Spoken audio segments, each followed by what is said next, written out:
They're guys. They do magic. They are the Magic Guys.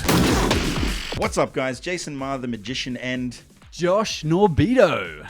yeah, not weird at all. Anyway, I hope you guys enjoyed that stinger. That was, we don't even know what it looks like yet. We haven't even commissioned someone to do it. So. We don't know what it sounds like, rather. Yeah, well, you know, who knows? Hopefully it's good. Anyway, guys, this is our podcast. This is the very first podcast. First ever.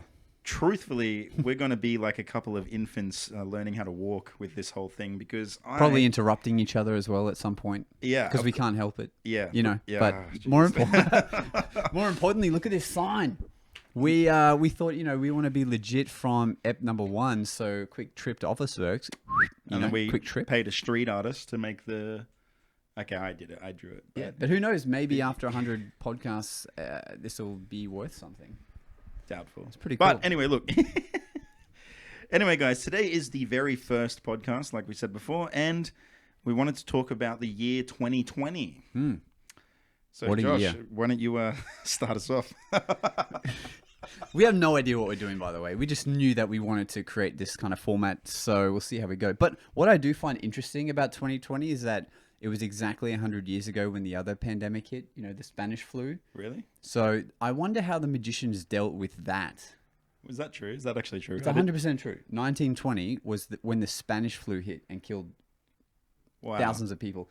And one thing that I do know from reading was back then, there's some articles where people were sick of isolating themselves. But wow. because whatever war was happening at the time, the war had just been finished, so people wanted to go out and celebrate. And from them leaving their house to celebrate, actually killed more people from doing that because of the Spanish flu than the war itself.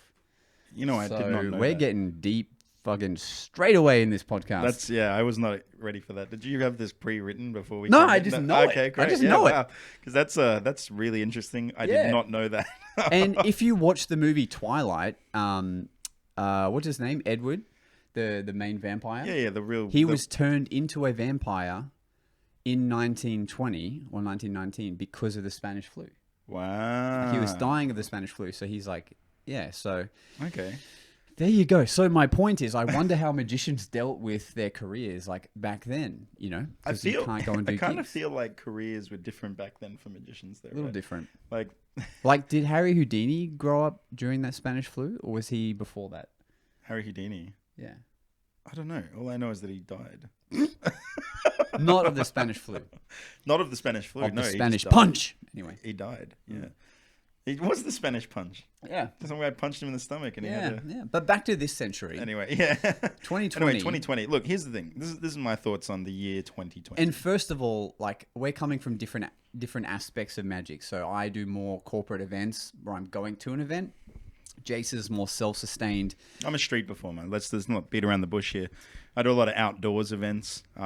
He basically like creates his earnings. Like, he brings the crowd to him, whereas I've got to get booked by clients and go out to events. So. You know, which is crazy too, because at the very start of this whole pandemic, I remember thinking to myself, I'll be fine. Because as long as there's a street and there's people walking on the street, I'll be fine. Nothing can touch me, right? I'm all the way up. No, anyway, nothing can touch me, right? That's what I thought. Anyway, all my life as a street performer, never had an issue with work. Was always able to get work and make money, no problems, right? And then, what an eye-opening year! That like, So, like, where were you when it happened? Like, when you first got told, "Oh no, you can't go and do your regular work." oh yeah. So this is actually a good story too. Great. Yeah. This'll. So this will fill soak up 5 10 minutes, minutes, of the yeah. podcast. Yeah, hell yeah. Right. Anyway, so it was March 13th. Boom. Dates. And that makes the story way more real. Nice. Anyway, it is a real story. Nice. So I got married. I got married on the 12th of March, right? The greatest day of my life. And at this point in my career too, I was killing it. And you know, it's always an uphill battle because you want, you know, you're hungry and you want more. But I was constantly going up, which was great. And then the next day after I got married, I get this message from the people that own Eat Street Markets. You know, these guys hire me regularly to perform magic. And they say, oh, we just got word from the government that we're not allowed to have big gatherings anymore. And I was like, wow. Rough. And this is after standing at the altar telling this beautiful woman that I will look after her for the rest of our lives. And then I more or less became unemployed the Bro. next day. Anyway, it was still fine because we were allowed to have gatherings outside, like little gatherings. So I was like, I can still street perform. It's all good. Like 2 weeks later, we went into lockdown. So Bloody all hell. of my income just stopped, right? And my wife is Japanese. So we're doing a partner visa. And we had just paid like $11,000 to do the partner visa, only to then lose all of my work. And she's an artist too, so she also lost all of her work. And then it was great that the government was willing to help people. But because she's not an Australian citizen, she didn't get any help. Crazy, right? That's rough. Yeah. So was she like, can we get a refund? Because I need that 11,000. Yeah. Ship her back to Japan. Oh, man. That was a crazy time. But yeah, that's what the perspective of 2020 changed for me. Like Wow. it really changed the whole view. Yeah. So starting the marriage off in In debt. Yeah. rocks. Yeah. Great. Damn. Well, mine was not as dramatic, but I did have a pivotal moment. And by the way, I was just quickly fact checking the Spanish flu before I just ramble on. So yeah, it started in 1918 and finished in April 20th, and it says that number of deaths was 50 million back then. That's a few. That's crazy. So yeah, because I remember some people had some theories on is there some kind of connection between it happening 100 years later and. There was never a vaccine for it back then. Just Still like isn't. worldwide culling. Like Yeah. I mean, I didn't say that. I didn't say that. Government, take him out, not me. So, yeah. So I remember I was doing a corporate gig in Perth. It was my first time ever going to Perth, and leading up to it, this stuff was happening where things were starting to close down in Australia. And I was like, holy crap, I don't want to miss out on this money. Or just say it straight, I don't want to miss out on this income. Hope I can still do this gig. And fortunately, I still could. But it was the last gig I was able to go to before everything closed. And that gig, everyone was hand sanitizing. Everyone was like doing the elbow instead of handshaking. It was really starting to get rough. it's like the realization that this is serious, right? Oof. And like the airport, I had to wear a mask to catch the plane there and come back and everything. And then as soon as I landed back home, like literally within a few hours, like my next 3 months worth of work just emailed to say, oh, we have to cancel. Oh, we have to cancel. Oh, we're going to postpone. Oh, we're going to cancel. And I was like, oh, shit. And that's when it got real for me. It's funny, right?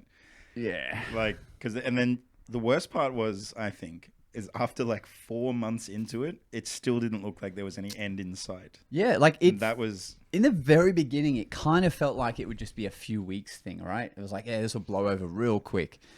And I think, how long was it until we filmed, like we were like, oh, let's film some just make videos, right? Yeah. I don't know. I think it was like 6 weeks into the lockdown. Yeah, because basically everyone's getting really bored. And Jason Mayer and I, we've been mates for a long time now. Ever since I first started really getting serious about magic, I think, like professionally. Same here, actually. Yeah, same.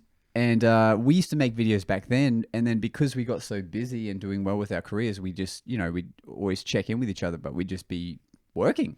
And then this is the first time that we'd been put on a halt, and we're like, hey, bro, how you doing? Might as well make some content. Yeah, let's make some content. And I think the first one was with our phones, I think. Like, we didn't have GoPros yet, I don't believe. No, I had that crappy camera. Yeah, that's right. EOS mirrorless. Yeah. Yeah. You know what? I shouldn't say crappy. It was a good camera. It's great. It is great. But it was just a bit dated. So I guess that was phase 2 of the corona affecting us, right? We were like, all right, we can't do what we're meant to do normally. Let's start something else. And it slowly started with making some videos. I think the funniest part about all that is I had never been on social media prior, because all of my work came from word of mouth. People found me on the streets doing my shows. They liked what I did. They'd hire me. That's Never how had I a did website. it. Amazing. Never even had a website. Yeah. And blows my mind for hole. 10 years. Like, Yeah. Crazy. Anyway, there was this moment though, I remember, where Josh was just like, just make some content. Yeah. just do it. And I was like, all right. And I just started making videos. And the funny thing was how quickly it took off for me. Motherfucker. This guy's never heard of TikTok. Never, like, I'm always pressing him. I'm like, bro, put up some content or something so people know you exist. you know, for all the Gary V lovers out there, you know, Gary V's like, you know, if you're not online, you don't exist to people. And like, basically, he has now crammed in like 8 years worth of content that I've been doing slowly over the years, like just in this pandemic. Great. But I think we're jumping ahead a little bit. But basically, yeah, we met up. We started making some videos. His popped off. Mine stayed the same that they have been going on the steady incline. His just kind of went poof, like this. What a bitch. And That's good, right? yeah, we started making some content. And then I bought like a GoPro. I was like, this is really fun. So we started filming with our GoPros. And then we started getting more serious, using better lenses, and people started enjoying the content Better and audio, all that sort of stuff. yeah. And my vlogs turned from, instead of documenting the gigs I was going to, it started documenting like the hangouts that we were having, which Yeah. was super fun. And then I think we just, like, you got addicted to that, right? Like then you started making videos regularly, but on Facebook, yet not on. Yeah, that was YouTube. that was like my tester. So Yeah. So for those of you that don't know, there was a magician called Eric Leclerc who 9 years ago did a 365 project. And to my recollection, he's the only magician besides Kayla Morelli who completed that challenge. And when I say, like, here's the thing, people have done it, but nobody knows that they've done it because they didn't generate an audience. So in my mind, they didn't really do the challenge. Right? You can't just turn the camera on, do a crappy trick, and then turn it off. It's not like that. You have to build an audience. Anyway, Yeah. Anyway, he did that, and I remember back then being like, oh, one day I'm going to do that. One day I'm going to do that, right? And then this pandemic was it. I was like, well, don't have a choice. I have to do it. And so I started off on Facebook as a tester. I was like, I'll just post a couple videos and see if it gets any interest. And they did. People liked them. So I was like, okay. And then, so I was like, I'll learn how to get better with filming and editing because the process of making these videos took way too long. I think it took, the very first video I made in the start of this pandemic was 46 seconds long. And no word of a lie, it took me like 6 hours to make this shitty video. It was rubbish. It was not even a good video. Got to start somewhere. You know, like it's funny too because we've got the camera on us right now. It's like looking right at us. That's why you guys can see us. But I used to get this like freeze when I turn the camera on, which is funny too because when I perform live, never have an issue. So easy to perform live. But as soon as the lens was facing me and it was turned on, I just froze. I just couldn't speak to the camera. It felt so uncomfortable. I hated it. It's weird, right? Because there's this thing of like perfection where you want it to be perfect because it's on video and people can pause and rewind and frame by frame, and like you have the opportunity to do it again. Whereas when we're performing, if like something's kind of shit, we just steam past it, keep going, like whatever. But and this you can't, except for the podcast, because we'll keep it real. We'll keep it real. Yeah, I mean, hopefully this will just be unedited. 100% magic. But yeah, when you film magic, like the worst thing, and here's the thing, it's the worst and the best thing actually, because not to toot my own horn, but I'm pretty good at magic. Do it, toot it. You know, I'm pretty good at magic. Anyway, but I'm only good because I performed live, and then when it came to performing for a camera, I sucked. Like, it was the weirdest thing to watch myself perform to a lens, because when you're live, for example, I'm not going to give away any secrets, but let's say I did like a sneaky switch. If you're live, there are so many distractions that can hide that switch, right? And that's great. But when the camera's just point blank staring at your hands, all of a sudden that switch is painfully obvious. And so now you've got to learn how to do it so that even a camera can't detect it, right? Yeah, like you got to learn these new techniques Yeah. for this new frame that you're watching it through. But the irony is, because of that, I swear this year, because of this pandemic, my sleight of hand techniques have gone from like 1 to 100, like rapidly. Like my skills as a magician have changed dramatically. Yeah, and I think, you know what, like I think a lot of guys have upped their sleight of hand skill from 1 to 100 during the pandemic. Magic guys. Ba-dum-tsh. Not magicians. Anyway. Yeah. So, yeah, continue. Is that a dirty joke? Did you just, jeez. Okay. Just for you guys. And rightly so, right? At the end of the day. So Jason's doing this 365 challenge. Would you say that's like the most amazing thing to come out of the pandemic so far for you? It's definitely opened some doors I never thought would open. Yeah. Like when you're a kid and you watch magicians, and for anyone, like even if you're just a kid, even if you don't do magic, right, and there's like someone that you look up to, like a personality or something like that, and you're like, man, I reckon we'd be friends if they just knew I existed, right? Which is so funny because I used to think like, oh man, I'd love to be friends with that guy. Anyway, for example, I don't know how many of you know, but Chris Ramsey shouted me out on his channel multiple times. It's crazy. And then Eric Leclerc, the guy that I mentioned, who I watched 9 years ago, who never knew I existed until now, we actually chat quite regularly about stuff. Yeah. You didn't tell me this. Yeah, well, now you know. What the hell? Yeah, sorry, man. I got new best friends. Man, if it was a choice between you or Eric on this podcast, you rest assured it'd be... Nah, just kidding. God damn it. But, then there's another one. Like, I remember buying products on this magic site. And one of the characters that made the products was called Spidey Hypnosis. Anyway, I was also on his channel for a live video, and we chat regularly as well now, which is crazy because in my mind, I was like, these guys will never know who I am. But now we just chat. It's crazy, right? It's crazy. So, like the pandemic, as a lot of people, it's been detrimental to their careers. Although our work stopped for ages, like we've been able to use it to our advantage, and Jason especially, and actually create something completely new. And now it's still continuing with this podcast. Yeah. Who knows how many episodes we'll do, but as long as people are interested in it and we're enjoying ourselves, we might fucking hate each other after this. Who knows? But probably not. But, But possibly. this is something completely new because normally we'd never have the time for this, right? Like Right, yeah. doing gigs and stuff, we never would have had that sort of time to have that creative thought and be like, yo, we should do this thing. And so similar for me, but just not as crazy, obviously, but having the time to come up with new magic, experiment with things. I was able to put on a new show once the pandemic stopped enough in Brisbane because we've been pretty fortunate here. Like now, in Queensland especially. I've already Super started. lucky. I've already started doing gigs again, as He's Jason. been killing it. He's been slaying it. Oh, thanks. And but in the rest of the world, like they're still on lockdown and isolation and curfews and stuff. I heard like in LA, like there's a 10 p.m. curfew now, unless it's I mean, we had Melbourne needed become travel. A police state at one stage there. Yeah, like it's crazy. So we're super fortunate here. But even though things are going back to normal, would you like the content is still part of your life, right? Like, I mean, it has to be for the next year. It has to be. Well, I'm at day 77. Yeah, goddamn. That's so much. You know what's the craziest thing though is also the amount that you get to research by doing this whole thing, like the 365 project. You should do it, man. You should do a 365. Please stop saying that because eventually it'll get in my head. I actually think he's going to do it. I enjoy being a sidekick to yours. I feel like no normal human can function and do not only a daily video, but now start a podcast at the same time. He's like, I still have 2 hours left in my day. How can I fill it with more work? I'll start a podcast. Like, that's crazy, man. You know what I think's crazy, right?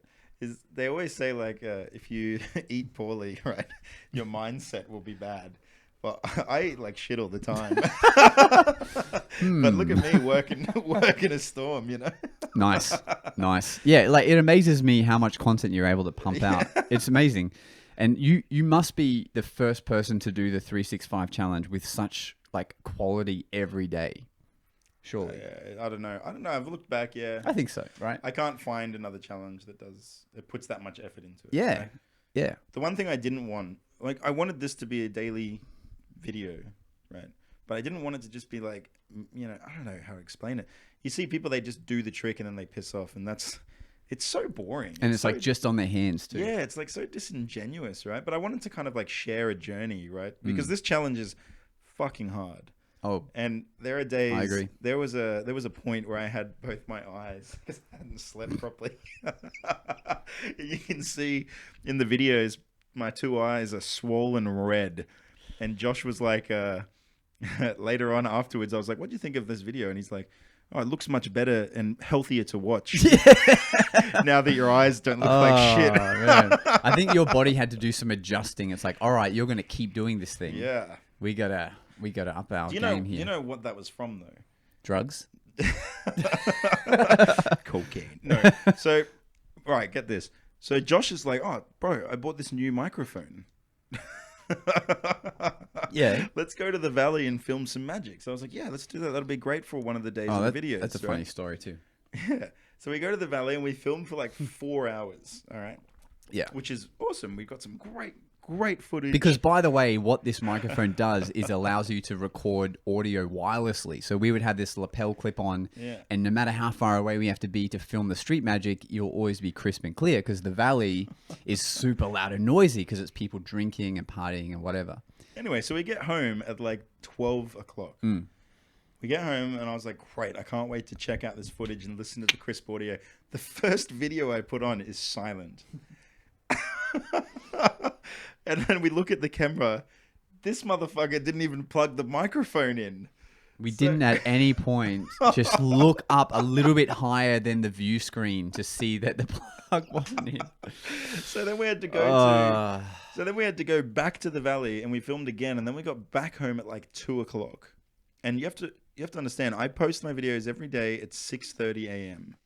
So we get back, so it's 2 a.m. now, and I haven't even started editing. And because of the style of filming, it's not like you shoot to camera and you basically got the video. It's like you got to sift through all this footage to find the best reactions, and it's very time consuming.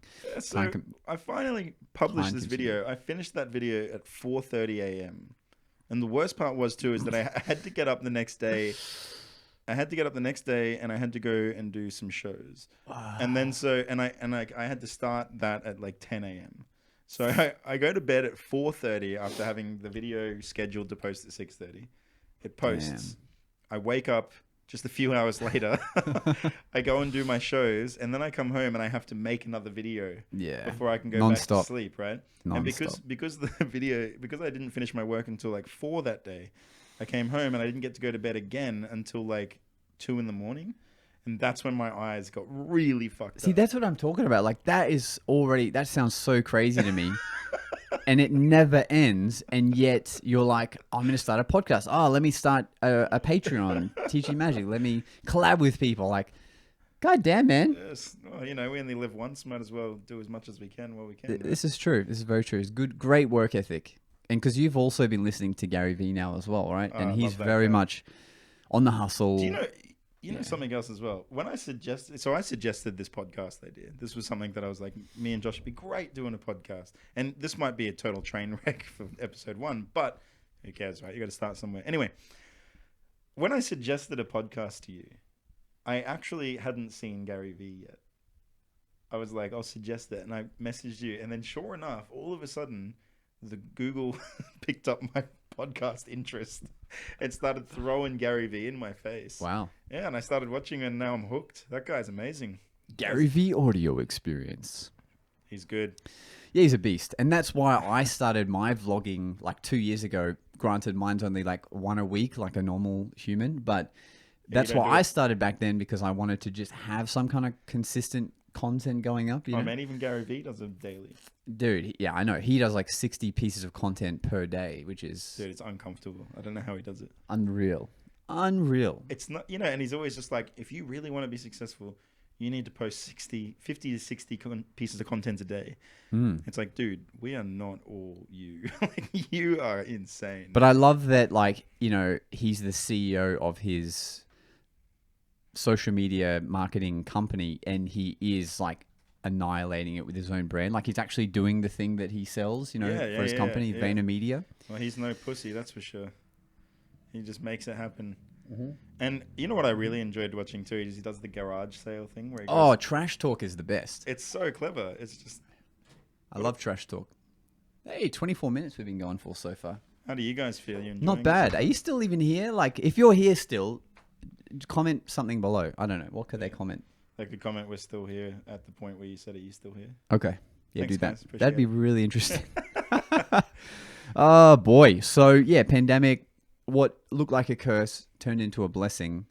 And now it's just going to... I think it's completely changed the magic world as we know it. Because Dude, there's Zoom shows now. How many Zoom shows have been cracking on? I've done some, yeah.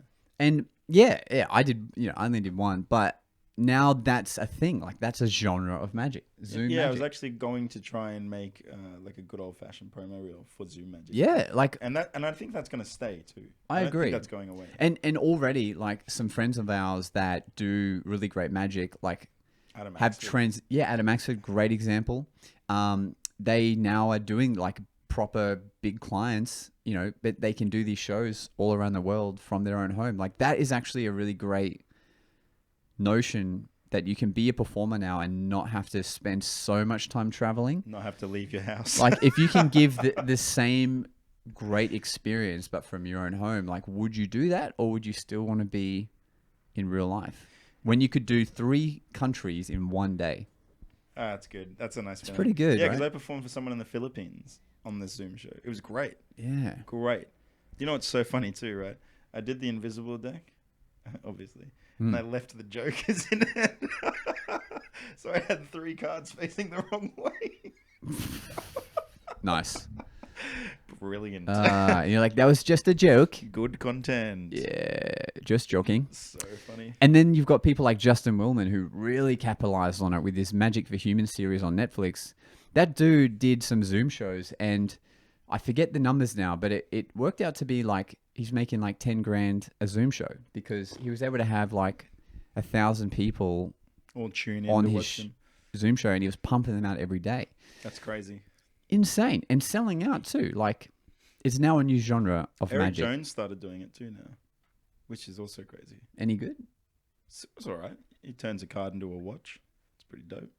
It's a little Sans Mind magic for you. And that's the other thing. Like, we always used to kind of snigger at Instagram magic, like magic that was brought out for social media. Back in Yeah. the day, we're like, there's no use to this in the real world. And now- Why the hell would you buy it? And now we're like, Now gimme, look, now look at us with shit on our Now face. we're like, change this chewing gum, bang, and like it's you useful know what? now. And it's so funny too because I never in my career ever owned gimmicks. Like aside from like a shell, which they don't know what it is anyway. Yeah. Aside from like a shell or a fancy wallet, never owned a gimmick. Yeah. And then Gimmicks, by the way, are just props that you would add into your magic. Yeah, is they what just- we're kind of saying. yeah, it's just very visual shit. It's great. Yeah. But anyway, now all of a sudden I own I own so much crap. I own a Pringles can that changes color.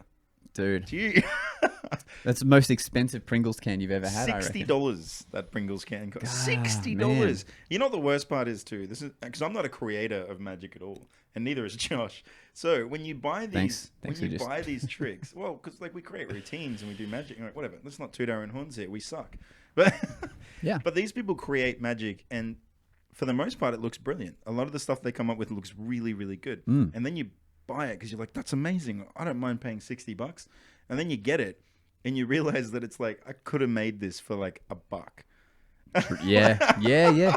Like it's really just the It's always so creative part disappointing. that you're paying for, not the It's physical so- part.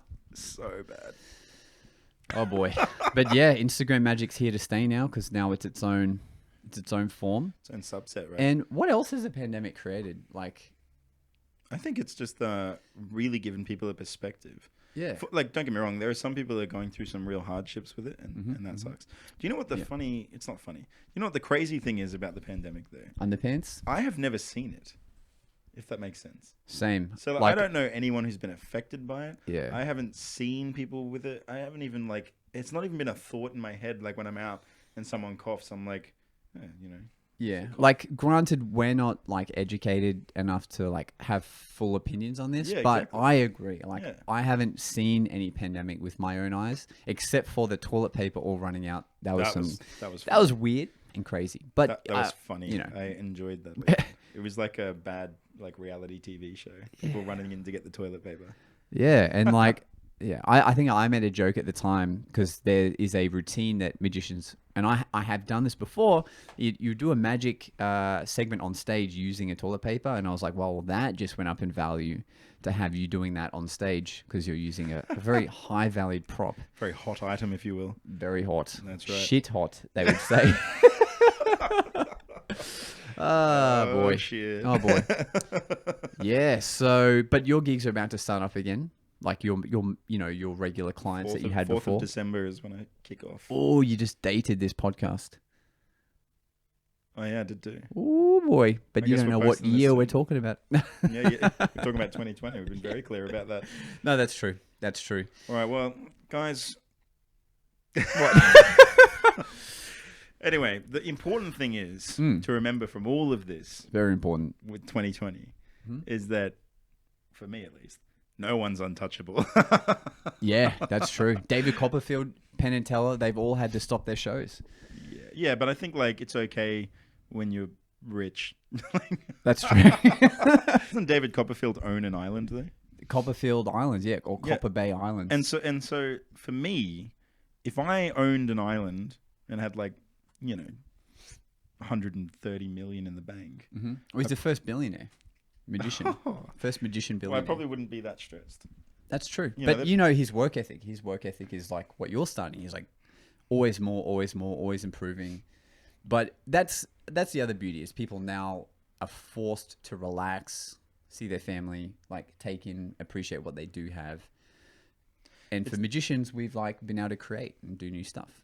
Do you think that because here's the thing, when you do magic, there's a few tricks that we don't do anymore. Not because we don't want to. Like I still want to do card to mouth. Trick's amazing, right? But because of the whole stigma behind it now, you can't do certain tricks. Do you think that's going to stay? I think people are going to be anxious about shaking hands for a long time. Yeah. Like that has now become a weird thing where you either are comfortable with it or not. So like when you go to shake someone's hand, there's like a moment where I'm like, you hesitate and you're like, oh, should I? Or are they going to think that's weird? So I think that's going to be a weird thing, like whether we still handshake anymore. But as far as magic goes, yeah, I think like you can't just shove a deck in your mouth and then like continue using that deck or give it to the spectator. Like I did a run of shows. By the way, like something weird that happened to me is that I've never performed for a school formal in my life or a school graduation or whatever you might call it. And they were the only gigs that were still running at the moment because they were allowed to continue running, but they couldn't have a dance floor. So all of these schools started booking live entertainment. And now that was maybe the hardest thing to do is impress 17-year-olds. That dynamic was really weird. It is but funny, right? I, to get booked, had to create a socially distanced show. And the show had to still be interactive, but I can't physically bring someone up on stage. So recreating the show was really interesting. And I still was using my routine where I do a backflip and find someone's card, but the deck does go in my mouth. So I had to make sure that deck only comes out for that routine and I can't give it away as a souvenir. Yeah, and then it's burned. Yeah, so the deck had to be like taken away straight away and I had to hand sanitize straight after it. So I think it's going to take a long time for people to be comfortable with stuff like that, like doing the card to mouth, like the singular card to mouth. Just anything, right? Anything to mouth. It's funny too because I had to change my street shows in order to be able to allow to do street shows. It's so strange. It's so weird, man. So now when I do any tricks, I don't let people touch the cards at all. And so I have to like do this weird thing where I like fan the cards out and I'm doing, I just say stop ripping. Yeah. It forces us to use these other techniques that we just, haven't been using as much. Which is fine as well. But yeah. I will say it is kind of funny. Like I used to do this trick where I swallowed a balloon. I'm not allowed to do that anymore because it's unsanitary. How crazy is that? I miss swallowing balloons, man. Oh boy, bottom of the barrel now. But if you guys don't know what that is, reference there. It's a different podcast. Yeah. Would I advise you check it out? Yes, I would. Why not? Why not? You might like it. Good. So look, this has been our first ever podcast. Now we'll be fully honest, like we don't know what we're doing yet, and we're going to record a few of these now so that you get a taste for what we're starting up. But we'd love to hear from you on this first one. So comment below or message us or whatever format you're watching or listening to this. Let us know what you think of it. Like if it's shit, absolutely tell us it's shit. Yeah, if you like it, feel free to let us know that as well.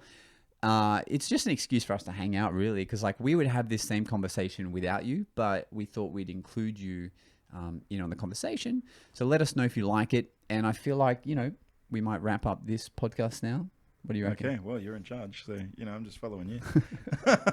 Oh my! All right, we'll leave it there. So, guys, thanks for tuning in to the Magic Guys podcast, and we'll see you on the next one. I don't know if I want to say what frequency that'll be yet.